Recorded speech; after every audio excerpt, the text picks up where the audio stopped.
Welcome to a brand new episode of the Madman podcast. And again, it's been a while since I've done an episode, about a month or so. But I'm here, ready to do a new episode. And this one was it was kind of a last minute episode, I'm not going to lie. Because I wanted to get an episode out for this month, just so I would have an episode out. And I decided to go with the awesome, almighty godfather of metal, Ozzy Osbourne, because I've listened to all of his albums already, so it's it's sort of an easy thing. I don't have to sit down with a particular artist and listen to all their albums in preparation for an episode, and because I've already listened to all of his albums already, so it's sort of like an easy kind of thing for me. But yeah, so we're going to be doing an episode on Ozzy Osbourne Retrospective, and this should be pretty fun. First of all, let's do some shoutouts, some brief shoutouts first before we get to the actual episode. First of all, Chucky's program, great place to be. If you haven't signed up yet, definitely check it out. We talk about all kinds of great stuff on there, Chucky related, non-Chucky related, whatever. Be sure to join, it's a fun time. And Movie Mayhem with Spanky and G. They do all kinds of movies. It's a very entertaining podcast. Chemistry between those two are absolutely amazing. So definitely check that out because it's a really entertaining podcast. You won't regret it. It's awesome. So now we move on to Ozzy Osbourne. And the way I first got into Ozzy Osbourne's music, and I want to say this was around 2007 or so, 2007 to 2008. It might have been around the time of the Black Rain album. But I remember 2007 was sort of like the time where I first really got into listening to music, you know what I mean? I was entering my teens and stuff like that. And I think that's really the time where people, really kids and teenagers, really start getting into music. I don't know how to describe it. When you're a kid, you listen to it, on the radio, whatever. But when you get into your teens, I don't know, you get your iPods and stuff like that, and you just really start, disappearing into the world of music. I don't know exactly how to describe it, but that was the way it was with me, So in 2007, I really started getting a lot into music, heavy metal to be specific, and I would always rent CDs from my library, and I still do that to this day. I still do that, and I would always rent music from my library, and I would always import the CDs onto my iTunes and put them on my iPod. And one of the first albums I did that with, one of the first albums I rented from the library was Ozzy Osbourne's The OZZMAN COMETH CD, and that was his little compilation album that was released back in 1997, and it highlighted stuff from his first album, Blizzard of Oz, to, I want to say, Osmosis. I want to say it was to Osmosis, but I also want to say it might have been to No More Tears as well. So I don't know. But anyway, however you slice it, it was basically a compilation album. And really, I just listened to that like hell. I listened to that all the time. I put it on my iTunes and I just played it constantly. That was sort of I don't know if it was really my first glimpse into the world of heavy metal, but it was one of the first, And so Black Rain ended up coming out, and I was really looking forward to that as well, because Ozzy had just played I Don't Want to Stop. He performed that on SmackDown, WWE SmackDown. And that was back when SmackDown actually mattered. That was back when they actually cared about doing angles and stuff like that. That was during the brand split.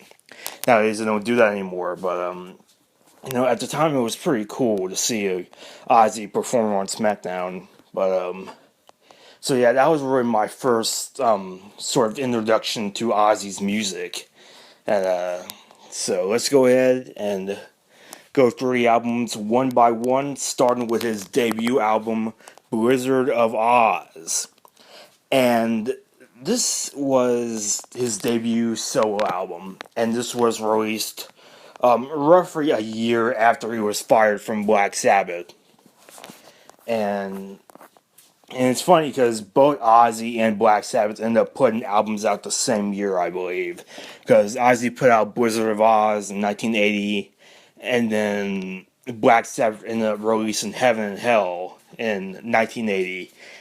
And both are awesome albums. Both of these are great albums, and Blizzard of Oz is a great album. Just a lot of great songs on here. The first track here is I Don't Know, and that's really good as well. Then we have, of course, Crazy Train, which is probably, I would go so far as to say it's Ozzy's signature song. It's probably the solo song everyone knows him as, like the one everybody knows. Probably his most well-known song, I'd say. We have Goodbye to Romance, which is a pretty solid little ballad. And then we have an instrumental called D, which is by guitarist Randy Rhoads. And this is really, like, this album and the one that came after it, Diary of a Madman, like, this one is just really showcasing the magic of Randy Rhoads, which was this excellent guitarist that Ozzy had gotten. Really fantastic. I mean, he was like, and D really shows sort of like the classical inspirations, I guess you would say, of Randy Rhoads. Very classically inspired, classically trained, whatever you want to call it. And D is a really good instrumental. Really showcases his classical style. And then we have other stuff like Mr. Crowley or Crowley, which has a fantastic intro, fantastic synthesizer intro. It's amazing. And we have Revelation Mother Earth, which is a really good one as well. I mean, really just this entire album is great. There's really not much to say about it. It's just a really good start to Ozzy's solo career. I mean, I don't know if there's really anything else to say. It's just a really good album. Like, okay, if you were a new Ozzy fan and you were wondering where to start listening to Ozzy, I would suggest this one. I would suggest you start with this one, Blizzard of Oz, and sort of work your way through the discography. So it was a great start to Ozzy's career. Again, not much to say, just a really good collection of songs. So then we move on to his second album, released in 1981, Diary of a Madman.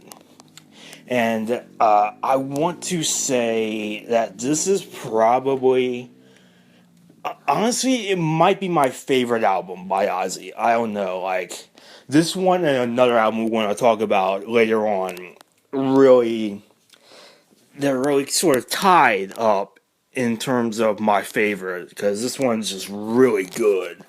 Like, the entire band here is really on point here.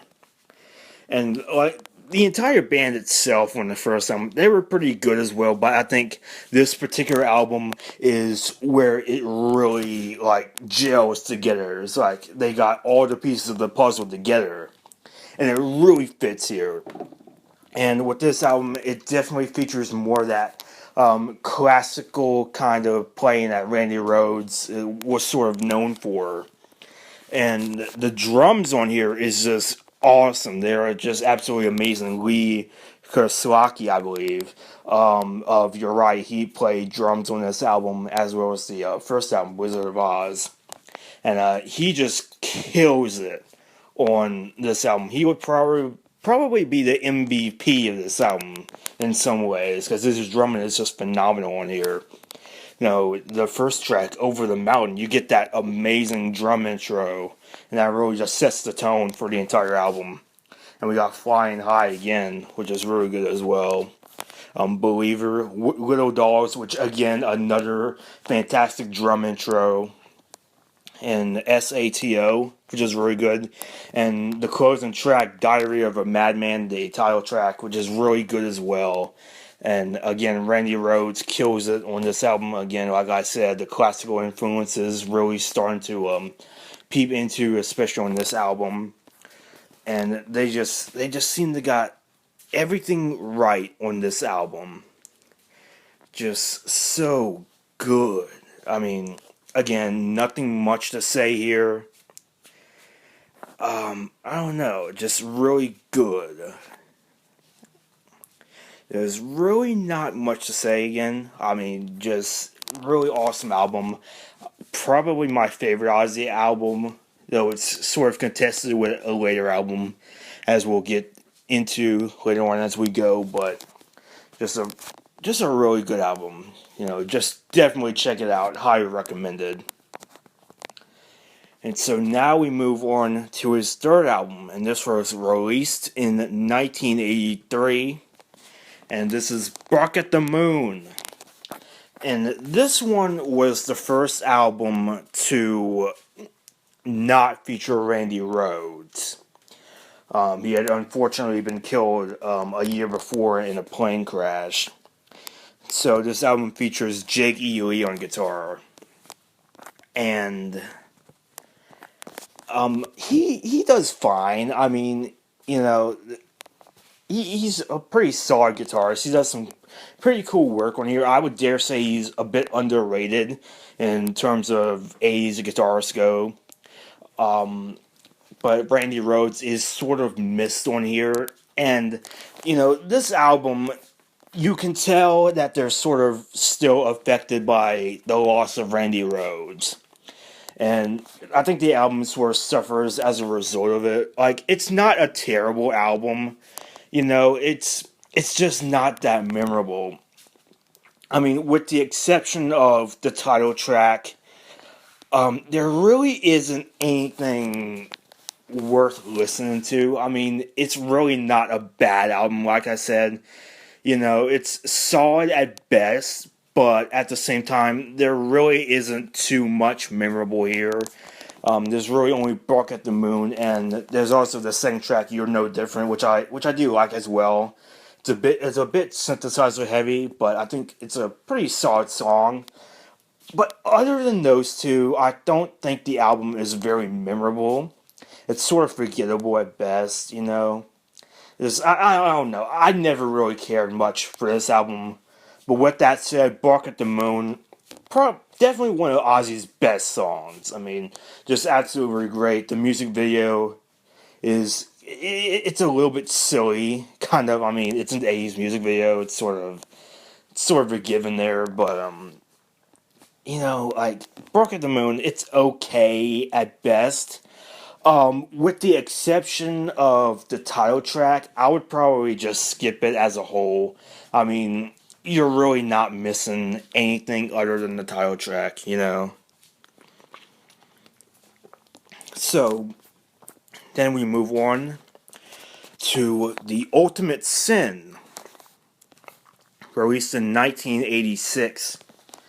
And this one also featured Jake Ely, but this would be his final studio album with Ozzy. And this one, I would say, it's a lot better than Bark at the Moon, I think. And in fact, I would go so far as to say it's a little bit underrated in some ways. I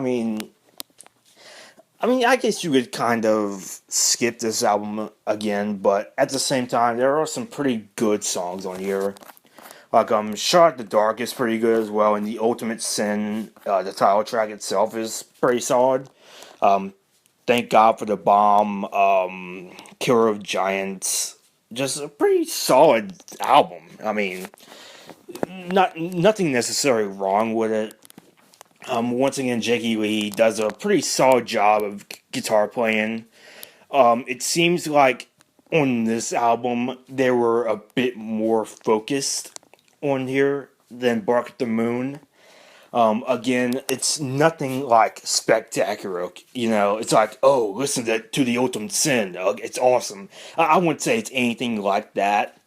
But I do think it's a tad bit underrated because there is some great playing on here. There are some pretty good songs on here. And the album cover is just awesome as well. It's just really cool. But there's also some availability issues with this one because this is one of the few Ozzy albums that was not reissued or remastered along with the rest of Ozzy's albums in 2002 because like in 2002 there was this crazy reissues of all of his albums, and I mean all of his albums. But this was one of the few. I think this was really the only studio album that did not get remastered. And in some ways, it's sort of just kind of rare to find. And it's been circulating. There were rumors that there was like a legal struggle between Ozzy and the bassist for this album over Shot in the Dark, like songwriting stuff and stuff like that. But I don't know. But it wasn't remastered or reissued or anything like that. And the only copy of the CD available is the 1995 one, which I don't think I've ever seen the Ultimate Sin in stores or anything like that. I don't think I've ever really seen that CD in a store. I've never seen it at Best Buy. I've never seen it at like FYE.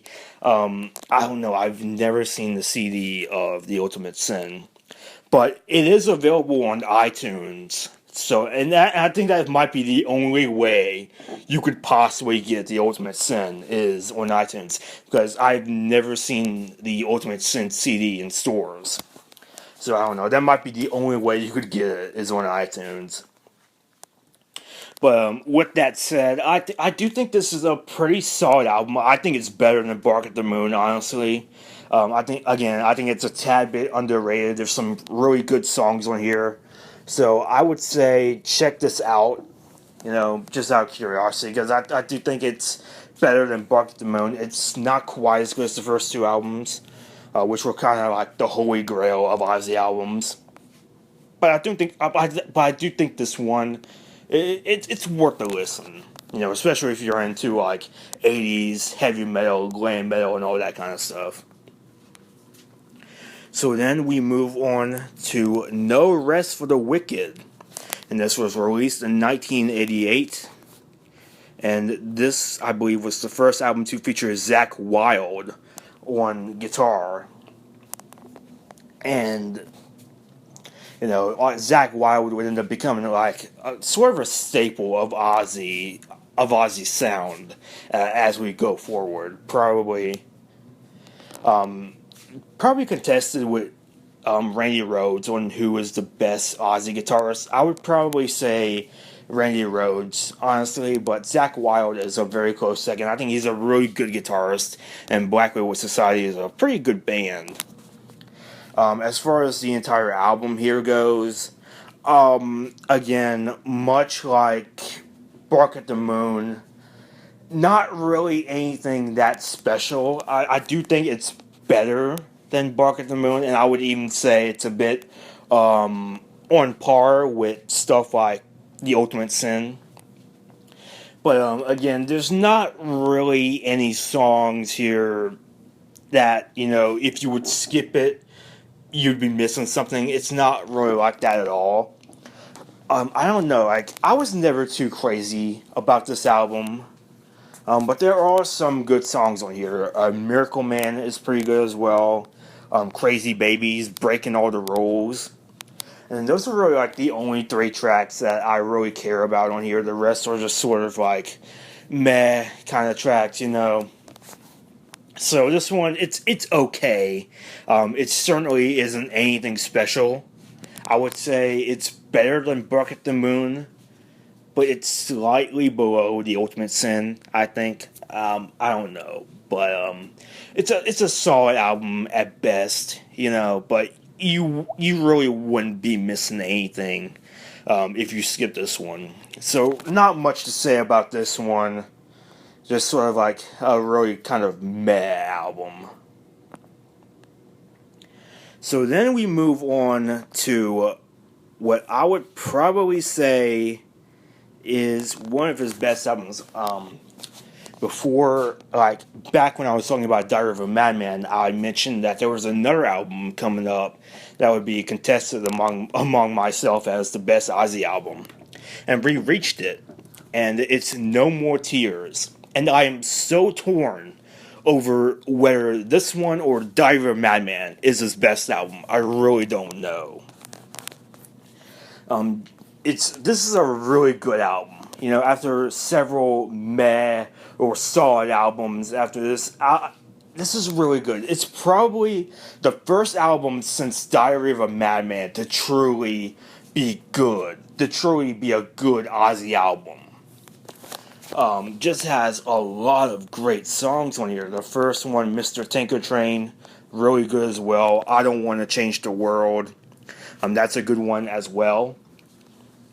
And though I do think that the live version of the song is better personally. I think the live version has a lot more energy to it, and that's the one that's featured on the OZZMAN COMETH.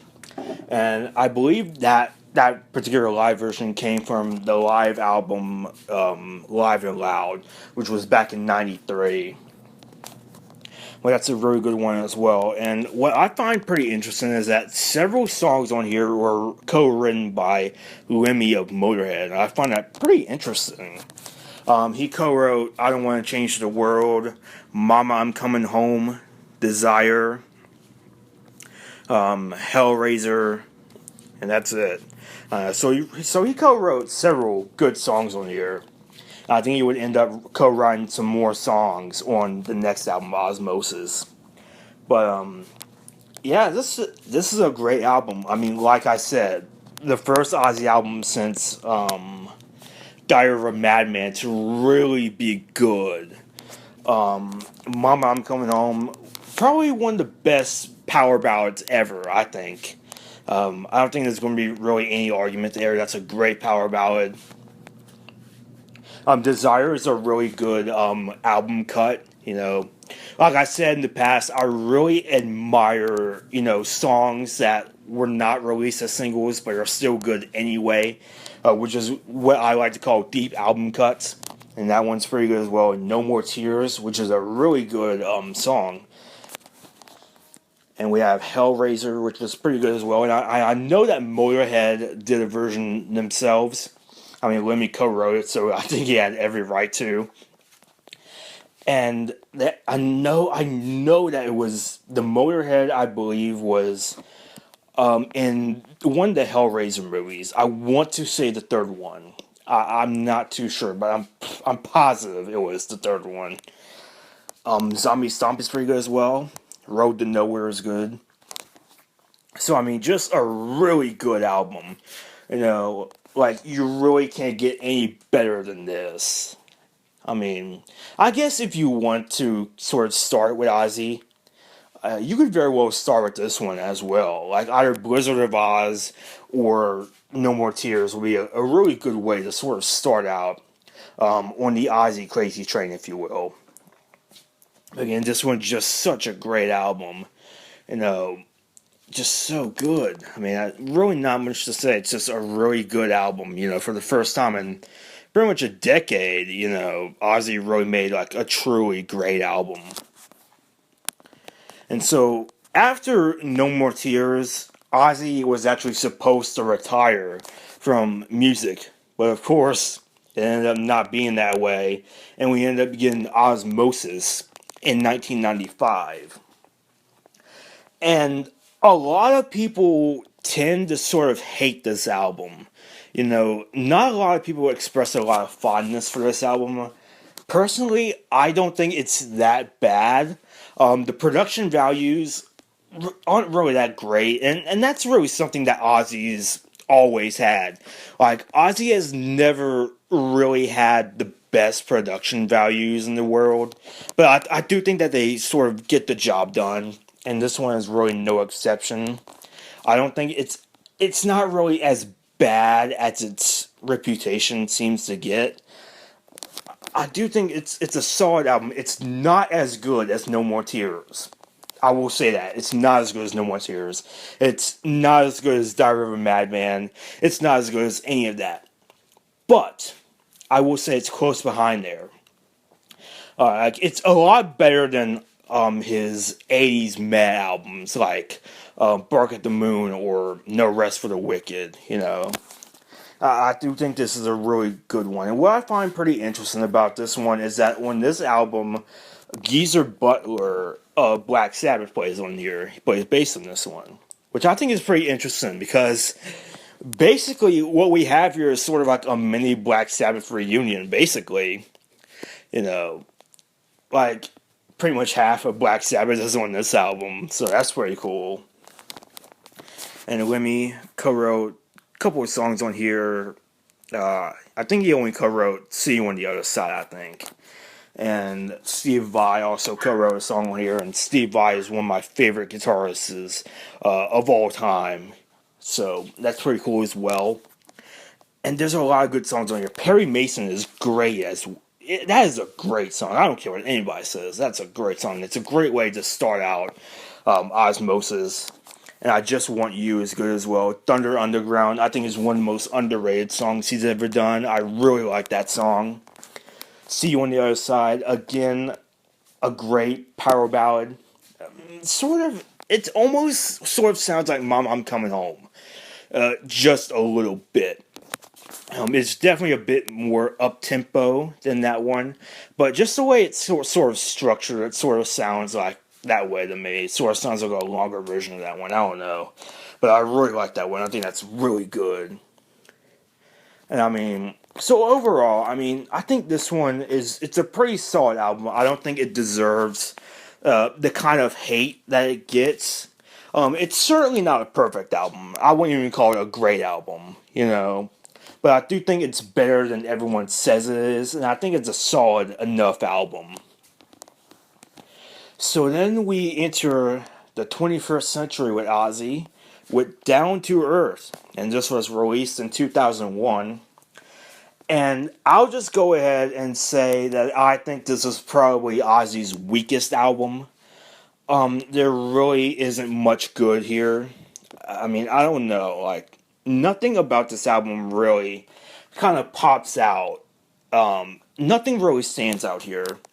Like, it has its moments. Like, Gets Me Through is okay. And, Junkie and Black Illusion are pretty solid as well. And those are really the only good songs on the album. But at the same time, they're not particularly memorable. You know, they're just sort of like generic heavy metal, you know. So, I mean, this is probably the most forgettable album he's done. Like, at least stuff like Bark at the Moon had Bark at the Moon, you know.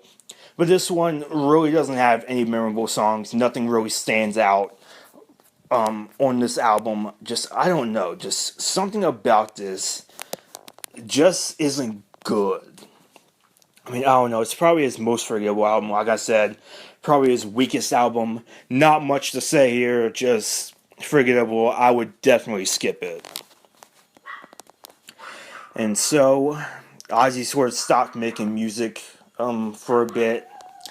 He started doing his reality show, The Osbournes, and he got involved in an ATV accident, I think, while he was making the show. So there wasn't a ton of new music coming out from him. But in 2007, well, actually, before we even get to that, I almost forgot about this album. In 2005, he released a cover album called Undercover. And I'll be honest, I sort of forgot about this album. I did. But yeah, this is sort of like one of those albums that sort of slipped under the radar for me. And like I've said in the past, cover albums are pretty hit and miss with me. And this one, it's pretty meh, honestly.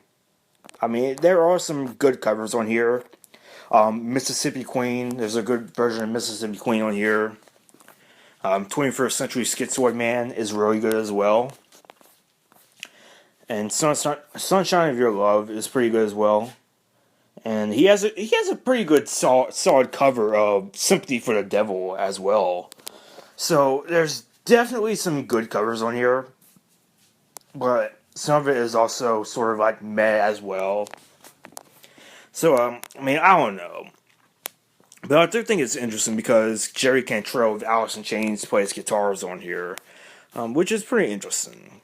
But other than that, even though like it has its moments, honestly, but this is probably one of the more forgettable cover albums I think anyone has ever done, in my opinion.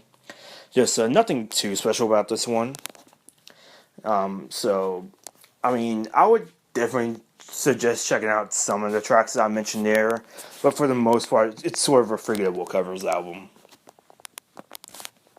And so, in 2007, we get a proper studio album, Black Rain, and this was released in 2007. And it's the first studio album of original material that he's done since Down to Earth. And I will say that this one is definitely better than Down to Earth, by far. I know a lot of people, like, the reviews that came out at the time really did not like this album. Like, a lot of reviews just hated this album. And again, much like Osmosis, I don't think it's that bad. I really don't. In fact, I think it's actually quite good. In fact, I actually think it's a big step above Down to Earth. Like, this is so much better than Down to Earth. And what I think is pretty interesting about this album is that this one has a more industrial metal kind of sound to it. And I think that's pretty interesting because the industrial metal craze sort of died down in the early 2000s, you know. Like, not a lot of people were really doing it anymore. Like, even Marilyn Manson by 2007 sort of, like, toned down the industrial sound. But, and I think that might be why a lot of people didn't like it, because it sort of felt outdated in some ways. But personally, I like the industrial metal sound on here. I think it's entertaining. It makes it more memorable than Down to Earth. I'll say that, because Down to Earth was pretty generic, just generic heavy metal. This one, it's at least a bit more unique. I Don't Want to Stop, again, a really good song. Black Rain, and Black Rain actually does sound a bit Sabbath-like in a way. So it has like that spooky kind of doom metal to it. And the Almighty Dollar, really good as well. 11 Silver, great song. You know, very high pace, very fast paced. You know, high tempo, just really good. And Civilize the Universe is really cool as well. Countdown's Begun is cool. So really, overall, Black Rain, it's certainly not his best album. It really isn't. But it's certainly better than Down to Earth. That's for sure. And again, not his best album, but it's a really solid album. I think the industrial metal, though it sort of makes it slightly outdated, because everyone back around the late 90s, early 2000s was sort of doing that kind of stuff. But I think it's really good. It makes it more unique than any of his albums, I'd say. So I'd say check it out, because I did like this one. And then we have his latest album, the final album. Well, not the final album, but the last album that he's released so far, and that is Scream from 2010. And it's a bit of an interesting story with this album, because originally the album was called Soul Sucka. And yeah, that really was what it was called, Soul Sucka. And that one, I don't know, that is such a terrible album title. I don't know. I don't know. It just doesn't sound like Ozzy, to me, you know. I don't know, it's just a bit of a weak title. Luckily, they ended up changing it to Scream, which, again, it's sort of a generic album title, but I think it works better for Ozzy than Soul Sucker. But anyway, with that said, this one is okay. It's sort of a step below Black Rain. It's sort of a return to the sort of generic, standard heavy metal that Ozzy kind of does. And also, before I forget, this was the first studio album to not feature Zakk Wylde. I'm sort of torn over whether I should feature Undercover in that, because he didn't play on that one. But the first studio album of all new material, I believe, since The Ultimate Sin to not feature him. And instead we have a guitarist named Gus G. And he's pretty good, but sometimes his guitar playing will resemble Zakk Wylde's, and it can get a bit confusing. But it's the album. It's okay. It really isn't anything special. But some of the tracks are pretty good as well. The intro, "Let It Die," is pretty solid as well. "Let Me Hear You Scream" is a solid lead single. Really, other than that, Latimer's Mercy is pretty good as well.